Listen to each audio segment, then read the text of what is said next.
Assalamualaikum warahmatullahi wabarakatuh. Nama saya Maya Masita Mardani. Saya mahasiswa aktif Universitas Gorontalo, Fakultas Ilmu Sosial, Program Studi Ilmu Komunikasi semester 2. Jadi di sini saya akan membuat video untuk memenuhi tugas retorika public speaking oleh Bapak Hidayatullah. Kali ini saya akan membahas tentang kuliah daring atau yang biasa disebut kuliah online. Pasti kalian sudah tidak asing jika mendengar adanya virus COVID-19 atau yang biasa disebut virus corona. Akibat adanya virus ini, terjadi kebijakan dahsyat pada proses pembelajaran di perguruan tinggi. Kampus-kampus yang biasanya melaksanakan kuliah dengan pertemuan tatap muka mendadak mengeluarkan kebijakan untuk kuliah daring atau kuliah online. Tentu saja kebijakan ini layak diapresiasi meskipun belum tentu maksimal dalam pelaksanaannya. Virus itu memang muncul secara tiba-tiba. Ini yang membuat kampus harus memutuskan secara cerdik dan cepat apa yang bisa dilakukan. Alasannya, salah satu cara menghambat penularan virus ini dengan membatasi pertemuan, maka kuliah daring menjadi alternatif. Tidak ada pilihan lain.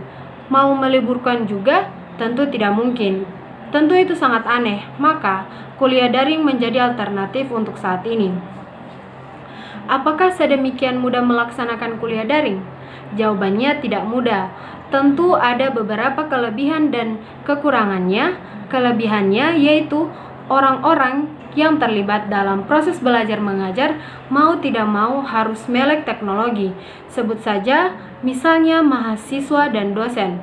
Kalau mahasiswa tentu tidak usah diragukan, mereka tentu ahli dalam soal daring. Bahkan mayoritas mahasiswa mencari bahan tugas kuliah mengandalkan dari sumber daring. Bagaimana dengan dosen?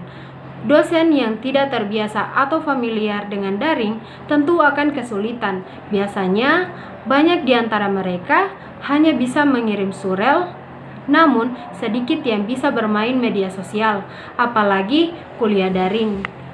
Kemudian, dosen harus banyak menghabiskan waktunya di depan layar komputer atau laptop. Bagi mahasiswa, ini tentu tidak masalah karena mereka segenerasi dengan teknologi daring.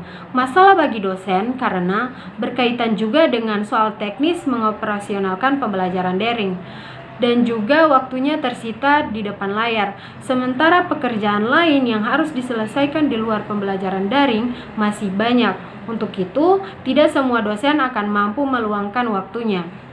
Nah, coba kita lihat sekarang dari sisi mahasiswa. Mahasiswa sekarang adalah generasi daring.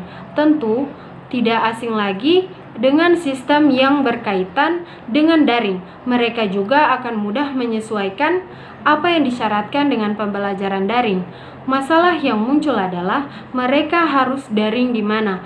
Misalnya, mereka harus daring di kampus. Apakah internet kampus memadai kapasitasnya untuk daring? Sementara itu, yang kita lihat selama ini, internet di kampus cenderung lemot. Pembelajaran daring menuntut kecepatan akses. Itu tentu tidak mudah dilakukan oleh kampus. Tentu akan mudah jika sumber provider internet milik kampus sendiri. Jika kampus memakai layanan lain, hal demikian tidak mudah diaplikasikan. Sementara itu, jika mahasiswa harus daring sendiri, ia akan enggan melakukannya karena akan menghabiskan paket data mereka. Lalu, apa alternatif lain? Mereka akan daring di kontrakan atau tempat sewa lain di mana mereka tinggal. Biasanya tempat mereka tinggal akan disediakan akses internet. Menjadi masalah jika akses internet itu disediakan yang punya kontrakan. Tentu kapasitas akan terbatas. Bagaimana jika hasil iuran para penghuninya? Bisa dilakukan, tetapi tentu tidak cepat memutuskannya pula. Masalah lain di kontrakan tentu akan banyak gangguan. Saya yakin mereka tidak bisa serius menyimak atau memanfaatkan pembelajaran daring itu. Godaan bisa berasal dari teman satu kontrakan. Hunian dalam jumlah besar membuat orang sering tidak bisa menjadi manusia individu, kecuali siap dikucilkan. Lalu, apa yang harus dilakukan jika demikian? Ini memang dilematis. Bagi kampus, tentu pembelajaran daring menjadi alternatif terdekat, dan itu salah satu cara mengurangi pertemuan tatap muka sementara proses belajar mengajar harus tetap berjalan. Sementara itu pula, bagi mahasiswa, pembelajaran daring juga agak sulit dilakukan karena menyangkut kebiasaan. Tidak gampang mengubah kebiasaan mahasiswa yang biasa kuliah tatap muka. Masalah lain, kebiasaan proses belajar mengajar di tempat kita dilakukan karena tuntutan sistem. Misalnya, mahasiswa masuk kuliah karena memang dipaksa masuk atau dosennya mengabsen kedatangan. Sementara itu, sistem di kampus juga ada yang menyertakan jumlah presensi sebagai syarat penilaian. Ada kalanya mahasiswa masuk kelas karena itu adalah salah satu syarat mendapatkan nilai, jadi bukan untuk kebutuhan. Jika kuliah daring dilaksanakan, maka teknis pelaksanaannya tidak saja susah dalam presensi, materi juga harus siap dan layak, tetapi menyangkut kebiasaan mahasiswanya. Mahasiswa kita belum terbiasa belajar dengan sistem mandiri. Tentu itu beda dengan negara maju. Mahasiswa di sana belajar karena kesadaran dan kebutuhan. Sistem belajar dengan cara apapun akan mudah dijalankan. Pengalihan pembelajaran daring yang dipaksakan saat ini semoga menyadarkan kampus dan pemerintah bahwa pembelajaran era kekinian sudah selayaknya diperhatikan. Jadi, bukan karena ada pandemi corona, terus mendadak ada sistem pembelajaran daring.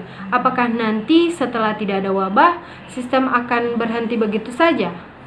Setidaknya ini pembelajaran positif akan proses belajar mengajar dengan memanfaatkan teknologi internet, dan itu tidak bisa dihindari di masa akan datang. Nah, itulah materi retorika public speaking dari saya. Lebih dan kurangnya saya mohon maaf. Billahi taufiq wal hidayah. Wassalamualaikum warahmatullahi wabarakatuh.